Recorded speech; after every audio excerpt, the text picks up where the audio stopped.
سلام تعنا هذلنا زخوركم تخاطلت حبرة ميديا على توزينا حتنا متنا لنا فلما قن قند رستم بلصقنا بلعل تግራይ حادش እገዳ ከምዘ መሐላለፈ ተሐቢሩ አርምሰው ዓመት ቃዓት ምጅማር ሲዒብ ጽንፈኛ ኃይል ይፈርስ ከም ዘሎ ተገሊጹ ግብጽ ኣብ ሰንዓፈ ምሳኤል ከም ተኸለትን ብልጽግና ከም ተጨነቐን ተሐቢሩ ሕወሓትን ሻዕብያን ዳግም ርክቦም ዘጠናኽሩሉ መንገዲ ተፈጢሩ ዝብሉን ካልኦትን ኣለውና ሕጂ ድማ ናብ ዝርዝሮም بلصقنا بلعل تግራይ حادش እገዳ ከምዘ መሐላለፈ ተሐቢሩ ካብ ፍልፍላትና ተረኸበ ሓበሬታ ከም ዝሕብሮ ኣብ መንጎ ብልጽግናን ሕወሓትን ዝነበረ ጎንፂ ሕጂ ኣንፈቱ ከም ዝቐየረን ናብ ሓደገኛ ኩነታት ይሰጋገር ከም ዘሎን ተፈሊጡ ፍልፍላት 4 ኪሎ ሒዞም ዝወፁ ሓበሬታ ከም ዝገለጾ ብኣሽሓት መስዋዕት ዝተረኸቡ ውዕሊ ፕሪቶርያ ከም ዝፈረሰን ብልጽግና ትግራይ ንምንብርካኽ ውዕዞ ከም ጀመረን ተገሊጹ ኣብ መንጎ ሕወሓትን ብልጽግናን ዘሎ ጎንፂ ናይ ስልጣን ጉዳይ እንኳን ተኾነ ህዝብ ትግራይ ግን ኣብ መንጎ ይጸንት ከም ዘሎ ተፈሊጡ ብልጽግና ህዝብ ትግራይ ብቁጠባ ኣዳኺሙ መራሕቲ ሕወሓት ንመሓትል ምሒዙ ክሰርሕ ከም ጸንሐ ፍልፍላት 4 ኪሎ እናጸብጸቡ ዝጸንሑ እንትኾኑ እኳ ሕጂ ግን ኣብ ትግራይ ዝኣቱ ዝነበረ ሓገዝ ጠጠው ክብል ምግባሩ ጥራሕ እንተይኮነስ ብቲክቶከራት ዝእከብ ዘሎ ገንዘብ እውን ጠጠው ክብል ከም ዝኣዘዘን ስጉምቲ ከም ጀመረን ተፈሊጡ ኣሎ እዚ ኣካይዳ ብልጽግና ዓሳ ንመሓዝ ዓሳ ዝነብረሉ ቃላይ ምድራቕ ምስ ዝብል ትልሚ ደርጊ ዝመሳሰልን ከም ዝኾነ ምሁራት ይገልጹ ስርዓት ደርጊ እውን እንተኾነ ሕወሓት ንምጥፋእ ህዝቢ ትግራይ ብጥሜት ክጠፍእ ንምግባር ናብ ትግራይ ዝኣቱ ኩሉ ሓገዝ ጠጠው ክብል ተገይሩ እዩ ብኣማይ ተሸሓት ቁፅር ህዝቢ ትግራይ ክሃለቕ እንተገብረ እኳ እቲ ካብቲ መስካሓ ክሕፅን ዝተረፈ ህዝቢ ትግራይ ብዝፈፀመ መሪር ቃል ስርዓት ደርጊ ደምሲሱ ስልጣን ከም ዝሓዘ ይፍለጥ ስለዚ ድማ ህዝቢ ኣጥፊና መራሕቲ ክንሕዞም ኢና ዝብል እኩይ ትልሚ ከም ዘይዕወትን ኣብ ዝኾነ ይኹን እዋን ምስ ህዝቢ ትገጠመ ስርዓት ከም ዝሰዓርን እቶም ምሁራት ገሊፆም ስርዓት ብልጽግና ተመዛበልቲ ምዕራብ ትግራይ ብውዕሊ ፕሪቶርያ መሰረት ከይምለሱ ከኸልኪሉ እዩ ነቶም ተመዛበልቲ ካብ ዓለም ለኸ ትካላት ዝወሃብ ሓገዝ ከልኪሉ ህዝቢ ይጸንት ከም ዘሎ ዝተዓዘቡ ቲክቶከራት ብዝገበርዎ ወፍሪ ሓገዝ ከም ዝተኣኻኸበን ይከፋፈል ከም ዘሎን ይፈልጥ እዚ ተረድእ ብልጽግና ብኣመራርሓ ስጋኣትን ሓደጋ ኢትዮጵያን ኣቢሉ ዝእከብ ዘሎ ገንዘብ ሕወሓት ክጥቀመሉ ስለትኽእል ጠጠው ኣቢልዎ ክብል ብመስኮት ቴሌቪዥን መግለፂ ምሃቡ ህዝቢ ትግራይ ናፃነት ተሰቂልኩም ረኣዩ ማለት ከም ዝኾነ ፖለቲከኛታት ይገልጹ ካብ ለገስ ትካላት ዝተለገሰ ሓገዝ ናብ ትግራይ ከይኣቱ ብምኽልካል ተመዛባላይ ህዝቢ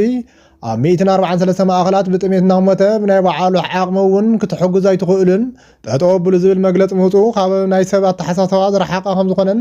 ነውሪ ከም ዝኾነ እቶም ምሁራት ወሲኾም ገሊፆም ስለዚ ድማ ህዝቢ ትግራይ ግዝኣቱ ተወሪሩ ትካላቱ ተኣጊደን ሓገዝ ከይኣቱ ብምኽልካል ኣብታ ዘለዋ ኸይንዳ ንኸመውት ተፈሪድሉ ሰቂሉ ክርኢ ስለ ዘይኽእል ኣብ መንጎ ትግራይን ብልጽግናን ዳግማይ ጦርነት ናይ ምውላዕ ዕድሉ ልዑል ከም ዝኾነ ተገሊጹ ምሰው ዓመት ቃዓት ምጅማር ስዒት ጽንፈኛ ኃይል ይፈርስ ከም ዘሎ ተሓቢሩ ህዝቢ ትግራይ ብጅግንነት ውዕሊ ፕሪቶርያ ክፈርም እንተገበረ እኳ ህዝቢ ትግራይ ግን ሕጂ እውን ኣብ ዕፅዋን ክባን ከም ዘሎ ተፈሊጡ ብልጽግናን ሕወሓትን ሕድሕዶም እናተኻሰሱ ኣብ መንጎ ህዝቢ ትግራይ ጸንት ከም ዘሎ ዝስዕቡ ዘለው ሊቃውንቲ ፖለቲካ ህዝቢ ትግራይ ኣብ ከይንዳ ኮይኑ ካብ ዝጸንት ንመሰሉ እንተተቃለስን ኣብ ወታደራዊ ስጉምቲ እንተተኣቱን ዝሓሸ ክኸውን ይኽእል እዩ ዝብሉ ሓሳባት እናበዝሑ ከም ዝርከቡ ተገሊጹ ህዝቢ ትግራይ ድምፂ ጥይት ክሰምዕ ዘይደሊ እንኳ እንተኾነ በቲ ሕጂ ዘለዎ ኩነታት ግን ክቕፅል ከም ዘይኽእል እናተገለጸ ይርከብ ስርዓት ብልጽግና ህዝቢ ትግራይ ናብ መረበቱ ከይምለስ የተከዘዘብ ዝብል ሓይሊ ኣብ ተከዛ ኣቐሚጡ ህዝቢ ትግራይ ኣብ ከይንዳ ኮይኑ ብጥሜትን ብኣዛብእ እናተበልዕን ክጸንት ክሳብ መዓዝ ዝብል ሕቶ ናይ ኩሉ ትግራዋይን ፈታዊ ህዝቢ ትግራይን ሕቶ ከም ዝኾነ ፍልፍላት ይሕብሩ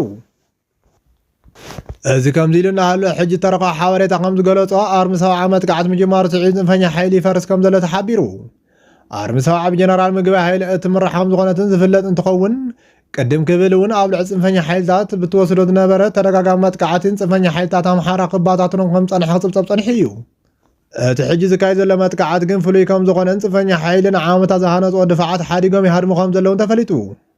በመሰረት ካብቲ ግንባር ተረኸበ ሓበሬታ ብዘካየድ ዘሎ መጥቃዕቲ ዛጊድ 50 ዝኾኑ ጽንፈኛ ሓይልታት እንትሞቱ ብዙሓት ድማ ቁስላት ምሩኻትን ከም ዝኾኑ ተሓቢሩ